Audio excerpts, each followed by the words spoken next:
Olá pessoal, tudo bem com vocês? Bom, hoje nós vamos para o nosso oitavo tema, né, dentro da filosofia jurídica, e uma discussão que eu particularmente acho muito interessante, acho muito bacana, pautada, né, fundamentada dentro de dois grandes filósofos, dois grandes pensadores, uma mulher, né, uma filósofa judia do século XX, chamada Hannah Arendt, e um outro filósofo dos Estados Unidos, também, né, do século XX, contemporâneo, morreu relativamente recente, chamado John Rawls, né? E nós vamos observar o pensamento desses dois pensadores. Nós falamos um pouquinho já do Rawls lá atrás na filosofia geral, mas da Arendt não. E nós vamos tentar observar o que esses dois pensadores falam, exatamente para que a gente consiga compreender a noção, a ideia do que é o neoconstitucionalismo, né? Teoria essa que é tão falada, tão, né, discutida, mas que muitas vezes nós não temos, né, a pressuposição, né, o conhecimento teórico para entender de onde vem essa ideia, não é? Pois bem, então nós vamos começar com o pensamento da Hannah Arendt, e eu coloquei para vocês lá aí, né, no Class um vídeo, né, um trechinho de um filme sobre a vida da Hannah Arendt, bem interessante, bem legal, e o outro, uma palestra no Café Filosófico falando um pouco sobre a vida dela. E a Hannah Arendt, ela viveu exatamente, né, ela é uma filósofa alemã de origem judia, e ela esteve, né, viveu na Alemanha exatamente durante o período da Segunda Guerra Mundial, o período do Holocausto, né? E ela foi, depois, né, da guerra, tal, toda aquela coisa, ela foi convidada para acompanhar os chamados julgamentos de Nuremberg, né? E onde os líderes nazistas, né, muitos generais e tal, foram julgados. E ela acompanha esses julgamentos, e uma boa parte da sua obra é produzida exatamente com base nesses julgamentos, né? E o que é interessante, né, uma das principais obras da Hannah Arendt é um livro chamado A Condição Humana, onde ela vai tratar exatamente do aspecto do que ela considera ou entende por ação do ser humano no mundo, né, a ação do ser humano na sua existência, no seu cotidiano, não é? Pois bem, e para Hannah Arendt, o aspecto da ação do ser humano no mundo, ela precisa ser pautada pelo modo pacífico. Exatamente pelo fato de que é quando pacificamente se chega a uma conclusão e a um termo comum, né, a um denominador comum dentro das ações, é que se tem um poder verdadeiramente instituído. Aquilo que nós discutimos um pouquinho a aula passada, né? Onde um poder que é instituído por meio de violência, ele é um poder não legítimo. Agora, um poder instituído do ponto de vista do acordo entre os sujeitos, onde as pessoas entendem o porquê daquilo, e se talvez aquilo não seja o melhor, mas talvez seja o que dá para fazer naquele momento, este é o poder, esta é a lei, esta é a justiça verdadeiramente instaurada e, consequentemente, verdadeiramente legitimada, não é? Então é muito importante observar dentro da obra da Hannah Arendt que quando se chega a um consenso, né, e isso não é um trabalho, isso não é algo árduo, mas isso é uma consequência da ação conjunta do ser humano, que precisa, acima de tudo, entender o quê? Entender que ele não vive sozinho, que ele precisa do outro e que ele precisa estabelecer regras de convívio e, ao mesmo tempo, obedecer essas regras, né? Quer dizer, a regra não é feita por mim para o outro. Não, ela pode até ter sido feita por mim na minha participação junto com o outro, e ela tem que ser obedecida por mim e pelo outro, né? Então, isso é fundamental dentro do pensamento da Hannah Arendt, tá? Muito bem, então, para ela, a contextualização e a realização do poder institucional dentro de uma sociedade ela só é válida quando esse poder é realizado de forma não violenta. Quer dizer, é baseado, de fato, dentro da perspectiva do consenso. Aí você pode até dizer assim para mim, mas é muito difícil o ser humano entrar em consenso. E aí que entra, por exemplo, a necessidade do quê? Da democracia. Onde você, dentro de um aspecto de escolha, de voto, ora você pode ser atendido dentro daquilo que você deseja, ora você não é atendido. E não necessariamente porque você não foi atendido que você não vai se submeter. Mas, de novo, e fazendo, claro, uma brincadeira aqui muito ridícula, talvez aquilo não seja o melhor, mas talvez seja o menos pior de ruim, né? Quer dizer, seja aquilo que naquele momento é o que melhor se enquadra dentro das necessidades que uma determinada sociedade possui, né? Então, esse consenso, esse acordo e a instituição do poder legítimo como um poder não violento é fundamental para Hannah Arendt. Só que, obviamente, ela discute, dentro dessa questão do poder não violento, o fato de que isso é muito difícil, muito raro de acontecer, principalmente dentro da nossa sociedade, que parece que as coisas acontecem de forma muito mais a priorizar ou valorizar o mal do que propriamente o bem, né? E a Hannah Arendt coloca, né, e ela discute no pedacinho do filme dela, né, ela vai apresentar essa ideia, né, a atriz que a representa vai apresentar essa ideia, ela tenta discutir exatamente o fato de que o ser humano parece que de algum modo, em algumas circunstâncias, ele se acostuma com o mal. Ele se acostuma com aquilo que é ruim. E ele passa a tratar o mal, ele passa a tratar aquilo que é ruim como se fosse algo inevitável.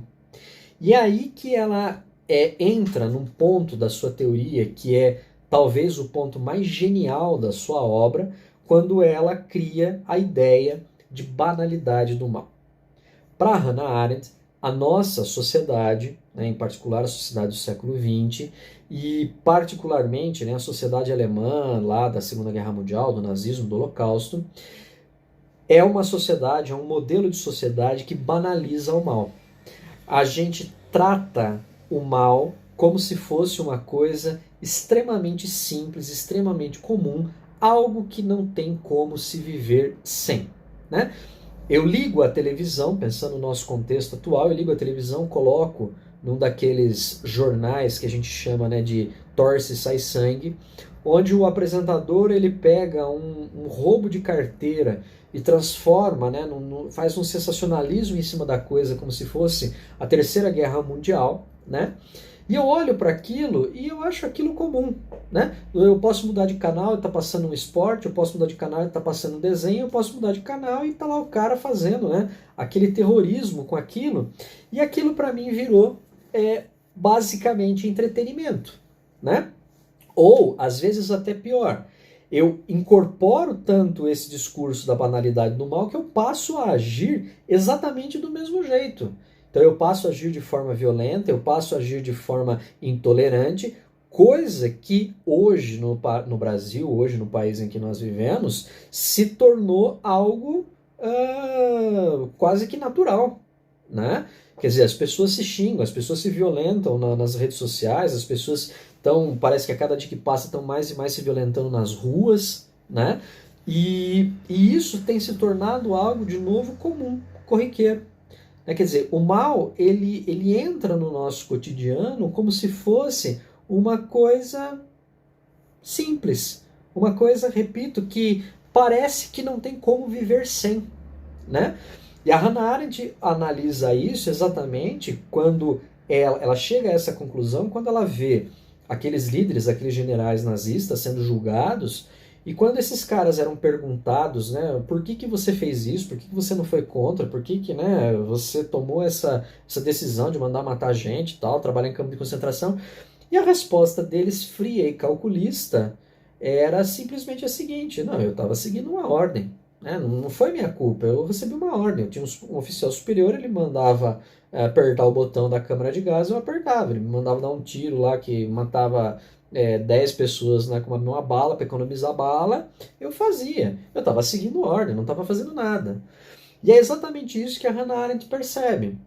Que as pessoas que cometeram o Holocausto, né, não são monstros, não eram, né, seres terríveis, mas seres humanos comuns, pais de família, que saíam de casa para trabalhar no campo de concentração, iam lá, matavam pessoas, né, sistematicamente e tal, terminava o expediente, ele ia embora para casa, chegava em casa, dava um beijo na esposa, dava um beijo nas crianças, se sentava, jantava, fazia uma oração, perguntava para os filhos como eles tinham ido na escola, né? Conversava um pouquinho com a esposa, ouvia uma radionovela, né? Na época não tinha televisão ainda, mas ouvia uma radionovela, tal, ouvia as notícias, lia o jornal, ia deitar, né? No dia seguinte levantava, tomava café da manhã e voltava para o trabalho dele, que era matar pessoas, né?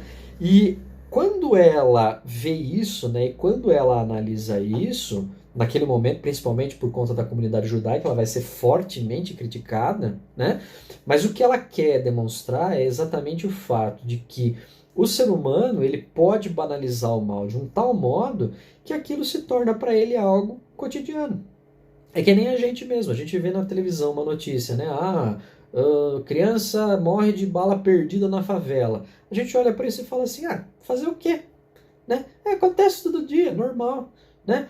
Porque morreu não sei quantas pessoas aí do coronavírus. E daí? O que tem? Qual o problema? Né? Eu não tenho nada que ver com isso não é problema meu, eu não tenho, né, nenhuma responsabilidade com isso. Não é? Agora, óbvio que quando acontece perto da gente, né, quando acontece com um familiar ou quando sou eu que sinto, aí isso se torna, né, algo absurdo. Aí entram os chamados discursos hiperbólicos, né, os discursos de exagero. Mas quando é com o outro, quando é longe, tem crianças morrendo de fome na África. Né? Sempre foi assim. O Nordeste tá seca, no Nordeste tá grave. O que tem? Né? Não tem nada a ver com isso. Né? Então, a gente não se incomoda mais com o mal, né, ou com determinadas atitudes relativas ao mal dentro da nossa sociedade. Né? Para a Hannah Arendt, a liberdade do ser humano ela se concretiza de fato na ação e não no discurso. Não é o discurso, eu sou livre, eu posso, você pode, que nos torna livres. É a ação de fato.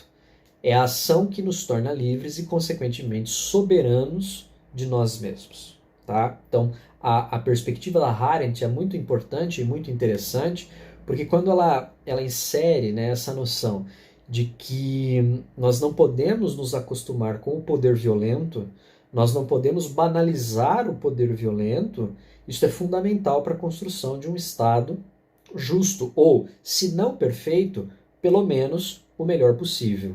Né?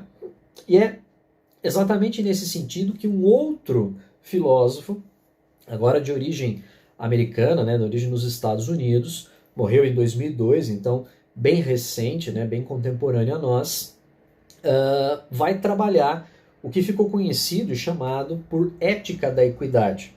Então, a figura de John Rawls, né, pai criador da chamada teoria da justiça, né? Inclusive seu principal livro, sua principal obra, livro esse que eu efetivamente recomendo que vocês leiam, tá? Muito bom, muito interessante, muito importante aí a obra do John Rawls, tá? Muito bem. Na perspectiva do John Rawls, a ação do ser humano no mundo e a própria justiça, ela não pode se guiar por um conceito, por uma perspectiva metafísica, por um ideal de perfeição, mas ela tem que se guiar por aquilo que é possível. Né? Então, o que eu quero dizer com isso? O Rawls aponta, e eu concordo particularmente com isso, que por muito tempo na história humana, o ser humano teve a ideia ou a concepção de que a justiça ela se concebe como um ideal de perfeição. Seja através do discurso religioso, a vontade de Deus, seja através do discurso naturalista, através da natureza, seja no discurso positivista, que através do consenso e da regra estabelecida se estabelece justiça. Né? O Rawls vai falar, não, Não existe justiça perfeita porque o ser humano não é perfeito. O que existe sim é justiça possível. Então, ao invés da gente ficar discutindo modelos, dogmas, paradigmas, né, de uma justiça elevadíssima e depois falando assim, mas a gente tenta, mas não consegue, a gente não consegue colocar em prática e tal. Não. Então vamos discutir o que é possível de ser feito. E, consequentemente, talvez a gente não seja perfeitamente justo, mas talvez a gente seja o mais justo possível, né? Então, de novo, né? Talvez não é o melhor, mas talvez também não seja o menos pior, é o menos pior de ruim, né? Brincando de novo aí, né? Com a frase, não é? Então, isso é muito importante porque o House ele vai fazer uma crítica muito forte tanto ao justnaturalismo quanto ao justpositivismo, demonstrando que essas teorias já foram importantes, claro, mas já foram superadas do ponto de vista das necessidades que nós temos enquanto sociedade. Principalmente pelo fato de que vivemos dentro de uma sociedade que é extremamente dinâmica, extremamente mutável e que não dá para a gente ficar pensando ou pautando o direito em regras estáticas, seja na crença naturalista, né, seja do ponto de vista da religiosidade ou, né, da própria natureza, seja do ponto de vista positivista, que exige que tudo seja de fato escrito, seja colocado no papel e a lei seja seguida do ponto de vista da interpretação fria da regra, né? Então o House ele vai dizer o seguinte, que não se pode discutir justiça e mais, não se pode ter justiça sem o aspecto moral, sem o aspecto político e sem o aspecto econômico. Então perceba que o House ele joga fora a ideia central do pensamento do Kelsen, de que o direito ele é um elemento puro, né? E insere o direito efetivamente dentro da dinâmica das relações sociais, né? Isso é importantíssimo. Então, sem moral, sem política e sem economia, o direito ele não se fundamenta, ele não tem porquê de existir. Então o House ele lança dentro da sua teoria alguns princípios básicos de observação para aquilo que ele entende por justiça, onde ele vai dizer o quê? De novo, se eu não consigo ter uma justiça perfeita, o que eu tenho que pensar é em qual justiça possível nós podemos construir. E com base na justiça possível, eu vou o quê? Eu vou me orientar por dois grandes princípios. Primeiro princípio, ele diz, nós devemos definir premissas que construirão as estruturas institucionais. Então, o que é isso? Não existe instituição perfeita. Então, seja a Constituição, seja o Supremo Tribunal Federal, seja a cadeira da Presidência da República, do prefeito, sei lá, nada disso é perfeito. Então, o que a gente tem que fazer, em primeiro lugar, discutir o que a gente quer para essas instituições sociais. Então, a gente quer um Supremo Tribunal Federal para quê? A gente quer um parlamento para quê? A gente quer uma presidência da República para quê? A gente quer uma Constituição para quê? A partir do momento em que isso foi estabelecido, então vem o segundo princípio, que é qual? A definição do contrato. E a partir do momento em que o contrato é estabelecido, ele deve ser seguido. E não deve ser seguido porque ele é perfeito, ele deve ser seguido porque é consenso.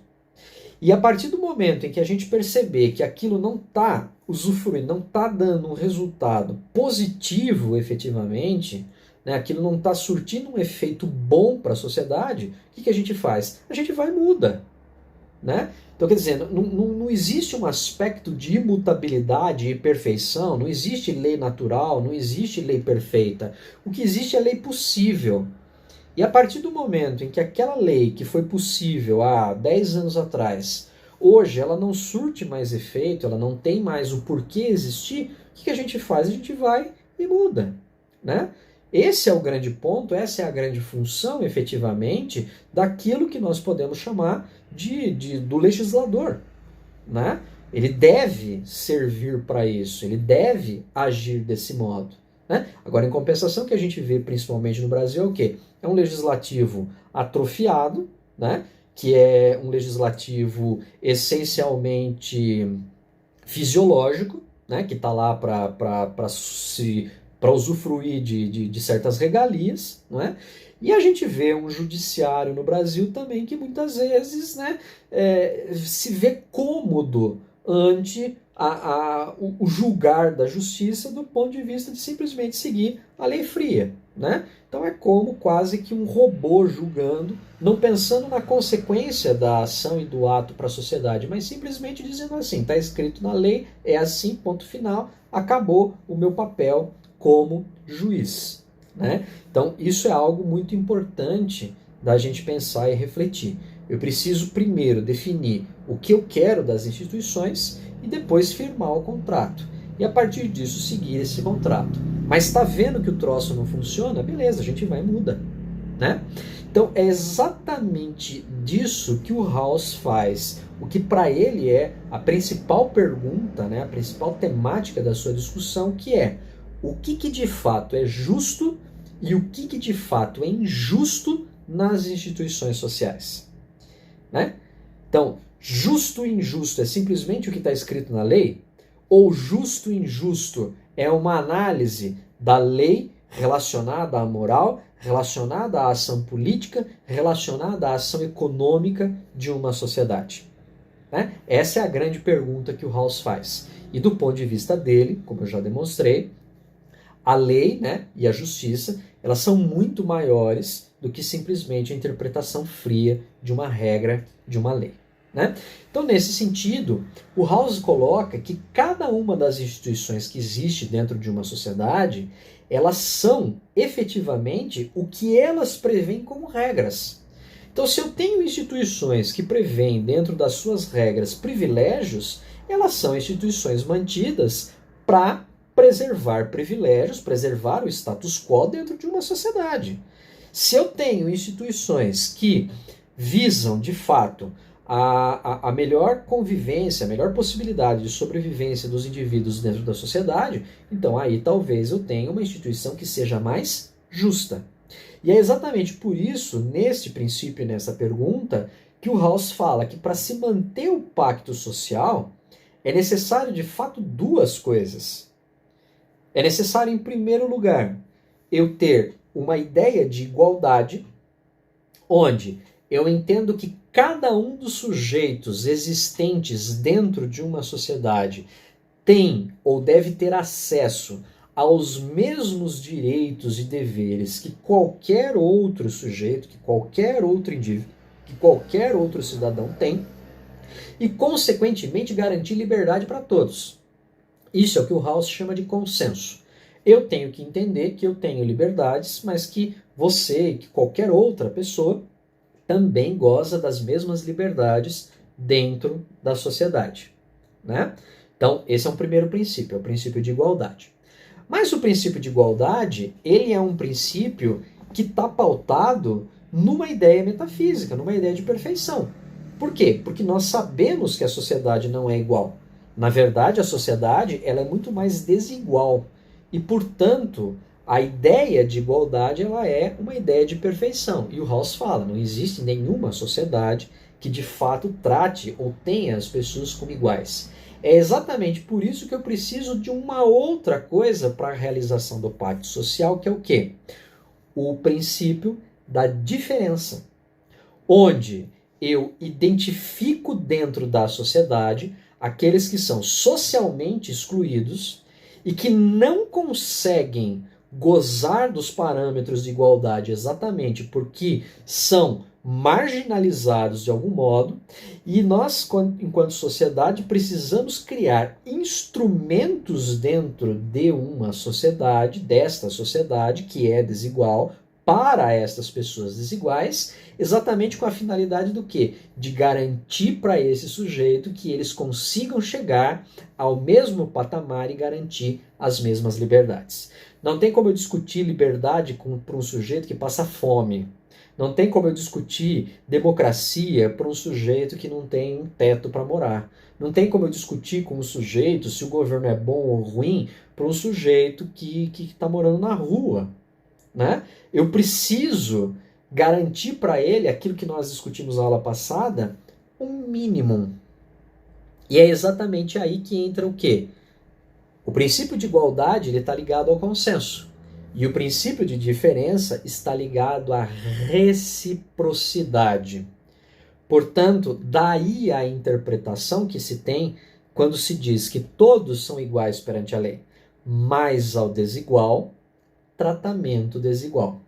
É exatamente desta ideia do Rawls que vem as chamadas políticas afirmativas ou políticas de exceção, como cotas, como programas de bolsa, como programas de incentivo, como ideias como, por exemplo, a própria noção da chamada renda básica, né, que no Brasil a gente tem aí, por exemplo, o Bolsa Família. Tá? Quer dizer, se eu tenho um cara que ele não consegue ter nenhum mínimo para que de fato ele exerça a liberdade dentro da sociedade, eu tenho que dar um empurrãozinho para ele. Repare que as pessoas muitas vezes falam, porque isso é coisa de comunista e tal. Não, isso foi teorizado por um filósofo americano liberal. Estas noções são perspectivas que estão dentro do liberalismo. O que o Rawls está colocando, o que o Rawls está falando é que eu tenho pessoas dentro da sociedade que não têm condições nem de gozar da própria liberdade. Porque elas são tão marginalizadas, elas são tão colocadas de canto dentro da sociedade que elas não têm nem o mínimo para de fato poder se equiparar num parâmetro de igualdade entre esses sujeitos. O que faz, por exemplo, com que o discurso da meritocracia caia por terra.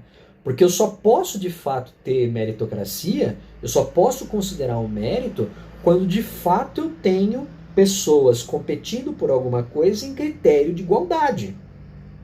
Se eu não tenho esse critério de igualdade, não existe mérito. O que existe é privilégio, né? Então, se eu tenho, por exemplo, eu vou ter uma corrida, né? E nessa corrida eu tenho todos os atletas profissionais e todos vão largar do mesmo ponto e chegar no mesmo ponto, então aí eu tenho meritocracia estabelecida. Agora, se eu tenho uma corrida onde ou os atletas partem de pontos diferentes, né? Quer dizer, um tem vantagem, o outro não tem, ou eu tenho atletas profissionais correndo com atletas amadores, eu não tenho ali possibilidade de estabelecer um critério de meritocracia, né? Eu tenho ali sim privilégio. Eu pegar sei lá, um campeonato aí de corrida universitária e colocar o Usain Bolt para concorrer com os caras e, né, falar, viu, ó, vocês estão em critério de igualdade, tá todo mundo largando no mesmo lugar, tá todo mundo usando o mesmo uniforme e tal, não para de encher o saco porque é mérito. Não, não é mérito, tá?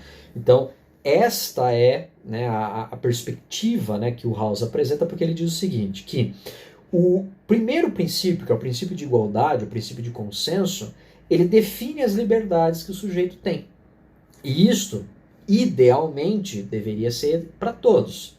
Mas como a gente sabe que isso não vai acontecer, eu preciso do segundo princípio, que é o princípio de diferença, o princípio de reciprocidade, exatamente para quê? Para regular o primeiro.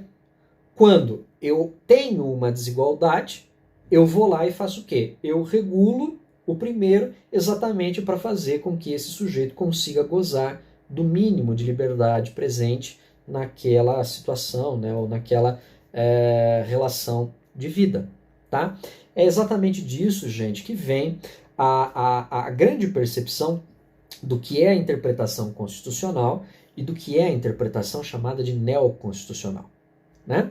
O constitucionalismo ele está baseado num princípio que está ligado aos pressupostos do positivismo no século XIX, que é o princípio da interpretação da lei e da observação da lei como um objeto que limita o poder do Estado. Repare que a noção constitucionalista, a noção positivista foi muito importante para combater lá atrás o absolutismo. Então, veja só, eu tenho que ter regras que limitem o poder do Estado. E é exatamente nesse sentido que eu vou o quê? Eu vou garantir direitos fundamentais aos indivíduos. Então isso, naquele contexto, século XIX e tal, foi fundamental. Né? Então, o elemento central do constitucionalismo é qual? O formalismo. Né? Então, o formalismo jurídico, que considera a regra expressa como o elemento central e mais importante dentro da definição do direito e, consequentemente, da prática da justiça. Então, a preocupação do constitucionalismo está centrada no quê? Na execução constitucional, né? Então, por isso que às vezes a gente faz algumas coisas que a gente fala assim, nossa, mas né, que absurdo isso. E fala assim, não, mas isso é constitucional, né? Então, quer dizer, eu preciso me preocupar em executar aquilo, né? E, de novo, isso foi muito importante como combate ao absolutismo, né, que vinha na Europa, tal, né, vinha em muitos lugares no mundo, tá? Mas hoje a interpretação neoconstitucional, ela tenta dar um passo além. Exatamente por quê? Porque, pelo menos hipoteticamente, né, o absolutismo está vencido, apesar, né, de muitos discursos totalitários aí crescerem no mundo ultimamente. Mas o neoconstitucionalismo ele tenta observar o quê? Ele tenta observar que não são só as garantias fundamentais que são importantes aos sujeitos. Então não basta eu garantir que você tem o direito. Eu tenho que tornar esse direito concreto. Eu tenho que fazer com que esse direito, de fato, chegue e seja praticado pelas pessoas. Então, se o constitucionalismo se preocupa com a execução constitucional, o neoconstitucionalismo ele se preocupa com a eficácia constitucional. Ele se preocupa em dar condições mínimas de sobrevivência para o ser humano, já que o seu princípio fundamental é qual? Ele é norteado pela ideia dos direitos humanos. E mais do que isso, ele é norteado pelo princípio de dignidade que foi fundado lá pelo pai do iluminismo, que é Immanuel Kant. Tá?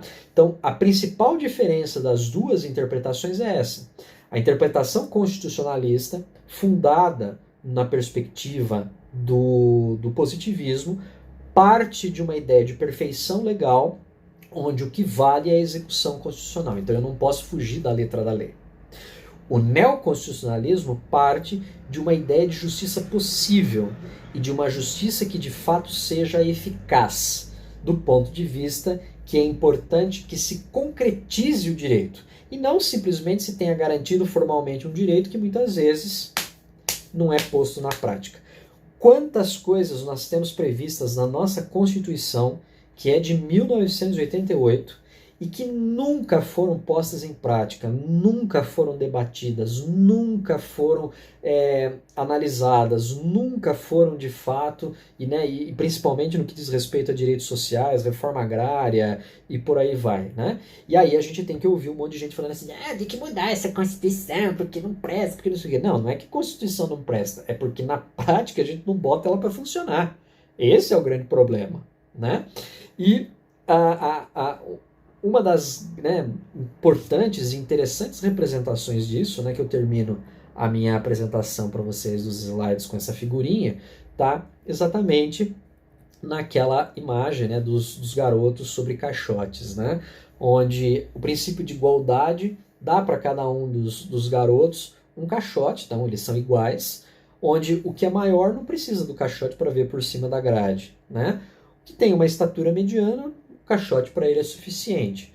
E o baixinho, o caixote não serve para nada, porque ele continua não enxergando. Agora, se eu olho, mas isso é o constitucionalismo, né? Isso é o princípio de o princípio de execução constitucional. Todos foram atendidos como iguais.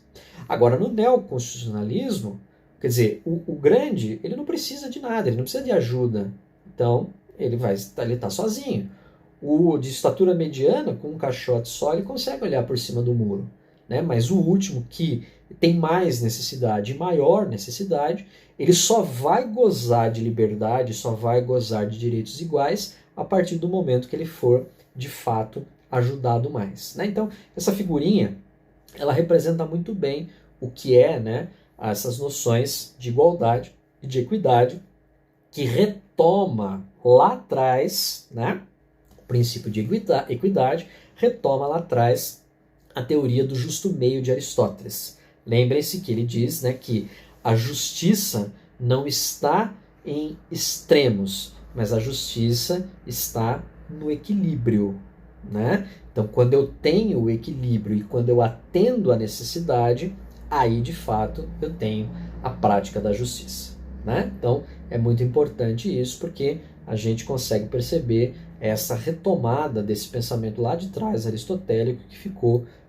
esquecido, né, por muito tempo dentro aí do aspecto das interpretações jurídicas, né, e da própria filosofia jurídica, ok? Então, essa é a aula de hoje, né, tem lá material para vocês no Class, né, assistam, vejam, né, olhem lá o material para que vocês tenham, então, acesso aí, né, a todo esse conhecimento, ok?